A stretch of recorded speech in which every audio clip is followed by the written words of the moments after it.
నమస్తే. Welcome to our channel. నేను సిరి. జగన్మోహన్ రెడ్డి గారిని ముంచింది మద్యమే అని చెప్పేసి వైసీపీ ఎంపీ మిథున్ రెడ్డి గారు అయితే కొన్ని వ్యాఖ్యలు చేశారు. అసలు ఎందుకు ఇలాంటి వ్యాఖ్యలు చేశారు ఏంటి అనేది మనకి వివరించడానికి మనతో పాటు ఉన్నారు ప్రముఖ సీనియర్ జర్నలిస్ట్ ఉప్పల లక్ష్మణ్ గారు. నమస్కారం సార్. నమస్తే. సార్, ఇప్పుడు చూస్తుంటే వైసీపీ ఎంపీ మిథున్ రెడ్డి గారు అయితే కొన్ని వ్యాఖ్యలు చేయడం జరిగింది. ఏంటంటే వైసీపీని ముంచింది, జగన్మోహన్ రెడ్డి గారిని ముంచింది మద్యమే అని చెప్పేసి తను చెప్పడం జరిగింది. ఎందుకు ఇలాంటి వ్యాఖ్యలు చేశారు ఏంటి అంటారు అసలు? అదే ఇప్పుడు ఏఎస్ఆర్సిపి నాయకులు ఒక్కొక్కరు విమర్శలు చేస్తున్నారు. అది ఓడిపోవడానికి మొత్తం కారణం జగన్మోహన్ రెడ్డి గారే అనేటువంటి పద్ధతిలోనే ఎవరు మాట్లాడినా కూడా అదే మాట్లాడుతున్నారు. ఇప్పుడు మిథున్ రెడ్డి కూడా మరి అత్యంత సన్నిహితుడు జగన్మోహన్ రెడ్డికి. ఉమ్, వాళ్ళిద్దరికి వ్యాపార సంబంధాలు కూడా ఉన్నాయి. ఉమ్, అలాంటిది మరి సడన్ గా జగన్మోహన్ రెడ్డి గారిని కార్నర్ చేస్తూ ఈ లిక్కర్ వ్యాపారం వల్లనే మనకు పెద్ద డ్యామేజ్ అయిపోయింది అని మాట్లాడాడు అంటే ఉమ్. వాస్తవమే అది. ఇప్పుడు అనేక కారణాలు ఉన్నాయి ఓడిపోవటానికి. అందులో అదొక కారణం. ఇసుక మాఫియా కానీ, లిక్కర్ మాఫియా కానీ, మూడు రాజధానుల విషయంలో కానీ, పోలవరం విషయంలో కానీ, వెనకబడి జిల్లాల అభివృద్ధి విషయంలో కానీ, ఉమ్, అలాగే అన్నిటికీ ఈ ఈ ప్రజాప్రతినిధులైన వైఎస్ఆర్సిపి వాళ్ళు భయంకరమైన అవినీతికి పాల్పడి దోపిడీ చేశారు. పబ్లిక్ ఆస్తులు కూడా దోచుకునే దానికి తయారయ్యారు. అందువలన పూర్తి వ్యతిరేకత వచ్చింది. ఇక లిక్కర్ విషయమే మనం మాట్లాడాలని అనుకున్నప్పుడు ఉమ్. ఉద్దేశం ఏమి, మామూలుగా అయితే మద్యపాన నిషేధం అని చెప్పి ఎన్నికల ముందు ప్రకటించుకున్నాడు. Right sir. అది 2019 ముందు ఉమ్, నేను వస్తూనే మద్యపాన నిషేధం పెడతా అన్నాడు. వచ్చిన తర్వాత మాట మార్చేసి లిక్కర్ యొక్క అంటే దాని యొక్క ధరలు పెంచితే ఆ ధరలకు భయపడి తాగరు ఉమ్, అని ఒక కొత్త లాజిక్ తీసుకొచ్చాడు. కొత్త లాజిక్ తీసుకొచ్చింది ఓకే.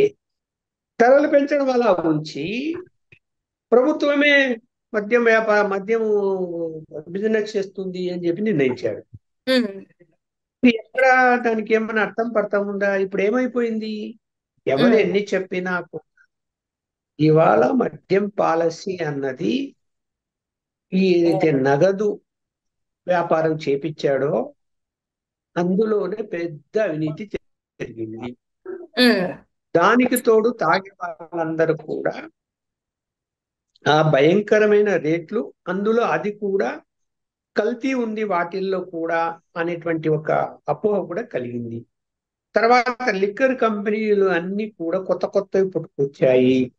ఉమ్. పుట్టుకొచ్చి ఇష్టం వచ్చినట్టు ధరలు నిర్ణయించడమే కాకుండా జీరో బిజినెస్ జరిగాయి. మీకు జీరో బిజినెస్ అంటే మీకు అర్థం కావద్దు, నేను చెప్తా. జీరో బిజినెస్ అంటే ఏంటి?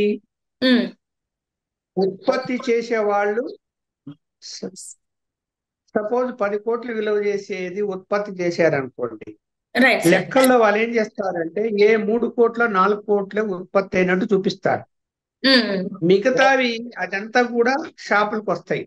ఉమ్. షాపుల్లో కూడా ఇక్కడ ఆన్లైన్ ట్రాన్సాక్షన్ ఉంటే గనక అది రికార్డ్ అవుతుంది. కానీ క్యాష్ కాబట్టి ఇప్పుడు వాళ్ళకి తెలుసు, ఇక్కడ ఈ రోజు ₹1,00,000 సరుకు అమ్మాము అంటే ఉమ్. అందులో 60,000 రూపాయల సరుకు అంటే అందులో రికార్డులు లేని సరుకు అమ్మారు. ఆ 40,000 రూపాయలకు మాత్రమే లెక్కలు రాస్తారు. ఉమ్. దాన్ని మాత్రమే క్యాష్ తీసుకెళ్లి బ్యాంకులో మరుసటి రోజు డిపాజిట్ చేస్తారు. ఉమ్. మరి ఈ 60,000 రూపాయలు ఎక్కడ పోయింది అంటే ఎవరు ఎక్కడికి పోవాలనో అక్కడికి పోయింది. అంటే నేను ఎగ్జాంపుల్ చెప్పిన 60,000 కాదు, కోట్లలో ఉంటది రాష్ట్ర వ్యాప్తంగా తీసుకుంటే. అవును సార్, అవును. దానివల్ల జనానికి ఏం అర్థం కాకుండా ఏం పోలేదు, ఏదో జరుగుతున్నది ఇక్కడ అని. ఉమ్. ఇంత అవినీతి అందులో జరిగి పోనీ తాగే వాళ్ళు ఏమన్నా సంతృప్తి పడ్డారా అంటే వాళ్ళకు కూడా అంతంత రేట్లు పెంచిన తర్వాత ఇప్పుడు తాగేవాడు ఎవడు కూడా ధరలు చూసి మానేడు. ధరలు చూసి మానేస్తాడా? వానికి అలవాటు ఉన్నప్పుడు అది ఒక బ్యాడ్ హ్యాబిట్. మనిషి అంటే అడిక్ట్ అయిపోయి ఉంటాడు. ఎడిక్ట్ అడిక్ట్ అయిపోయి, అవును అయిపోయిన సార్. వాడు అయిన వాడు ఇప్పుడు గంజాయి అలవాటు చేసుకున్నవాడు ఒకప్పుడు 100 రూపాయలకు దొరికేది ఇప్పుడు 1000 రూపాయలు అంటే కూడా కొనుక్కొని తీసుకుంటాడు వాడు. అవును సార్. వాడు అడిక్ట్ అయిపోయినాడు. అలాగే మత్తు కూడా, మత్తు ఉమ్, పదార్థాలు కూడా అంతే. ఉమ్, ఇవాళ ఎందుకు నిక్కరగాంగా ఎందుకు మానేస్తాడు? ఉమ్, కొనుక్కుంటాడు. ఏం చేస్తాడు? కొనుక్కుంటాడు. కొనుక్కొని ఇంట్లో ఇంకా ఇంట్లో ఇప్పుడు ఉన్నత వర్గాల వాళ్ళు ఎంత రేట్లు పెట్టినా కొనుక్కుంటారు, తాగుతారు. వాళ్ళని వదిలేస్తే వాళ్ళ యొక్క శాతం ఎంత? మధ్యతరగతి పేద వర్గ శాతం ఎంత? తాగే వాళ్ళ శాతం ఉమ్, వీళ్ళే 70% 80% ఉంటారు. వీళ్ళ బతుకులు ఎలా ఉంటాయి? రోజువారీ కూలీనో ఎక్కడెక్కడో పని చేసో సంపాదించుకొని కష్టపడ్డాను, తాగాల, తినాల, హాయిగా నిద్రపోవాలా అంటారు. అవును సార్. వారికి 100 రూపాయలు ఖర్చు, ఆ రోజు మద్యానికి ఖర్చు పెట్టాలని వారి బడ్జెట్ లో 300 400 అయిపోతే ఆ యొక్క ఆ తాగుడు మానేయకుండా ఆ డబ్బును వాడు తాగుడు పెట్టేసి ఇంట్లో ఫ్యామిలీని వేధించాడా లేదా? ఉమ్, ఉమ్, మరి మరి మరి అప్పుడు ఆ ఇంట్లో వాళ్ళందరూ ఏమనుకుంటారు? ఆ చుట్టుపక్కల వాళ్ళు ఏమనుకుంటారు? ఒరే వీడి ఇంట్లో ఖర్చులకు డబ్బులు ఇవ్వటం లేదు, గొడవలు పెట్టుకుంటున్నాడు, తాగేది మానటం లేదు అనేది వస్తుంది. ఉమ్, ఎందుకు ఈ జగన్మోహన్ రెడ్డి ఇట్లా రేట్లు పెంచేశాడు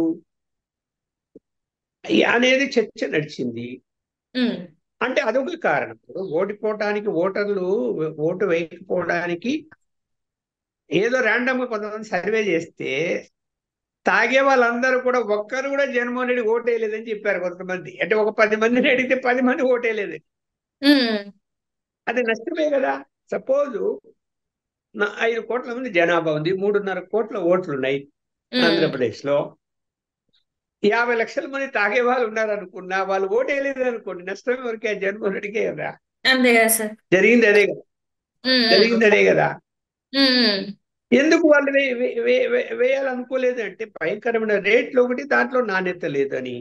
ఉమ్, దాని ఎఫెక్ట్ ఫ్యామిలీ మీద కూడా పడుతుంది. చూడండి, ఫ్యామిలీలో కూడా ఈయన తాగుడు మానలేదు, ఈయన అధిక డబ్బులు పెట్టి తాగేసి వస్తున్నాడు, మన ఇంటికి పిల్లల్ని పట్టించుకోవడం లేదు, ఫ్యామిలీ చూడడం లేదు అని చెప్పి ఉమ్.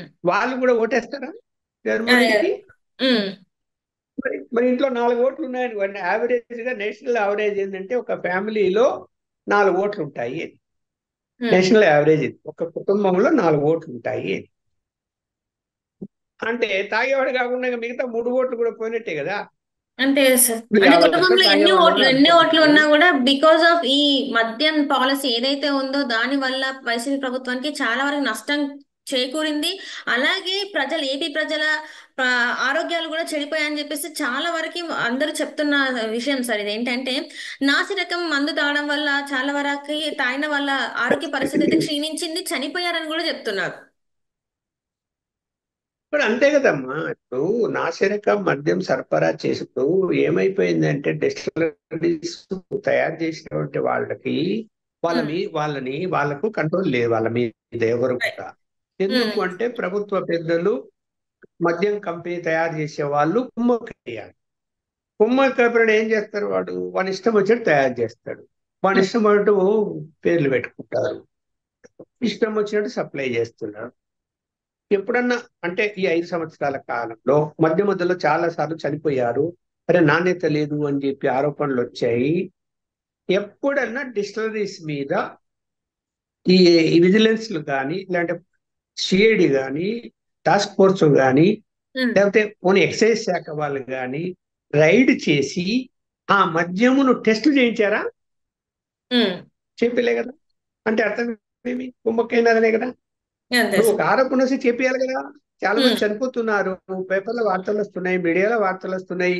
అరే ఎందుకు ఇలా జరుగుతున్నది అంటే అట్లాంటి మద్యం సప్లై చేయకూడదు కదా, రైడ్లు చేస్తాము, తనిఖీ చేద్దాము, టెస్ట్ చేపిద్దాము అని ఆలోచన చేశారా? ఏమో నాకున్న అంటే నా జ్ఞాపక శక్తి మేరకు అలా టెస్ట్ చేసినట్టు ఇక్కడ నాకేం అనిపించలేదు దాఖలా ఇప్పుడు లేవు సార్. అవును సార్. Right sir. వరకు. Right sir. Right. Thank you so much sir. మీరు మాతో పాటు జూమ్ కాల్ అవసరం. ధన్యవాదాలు సార్.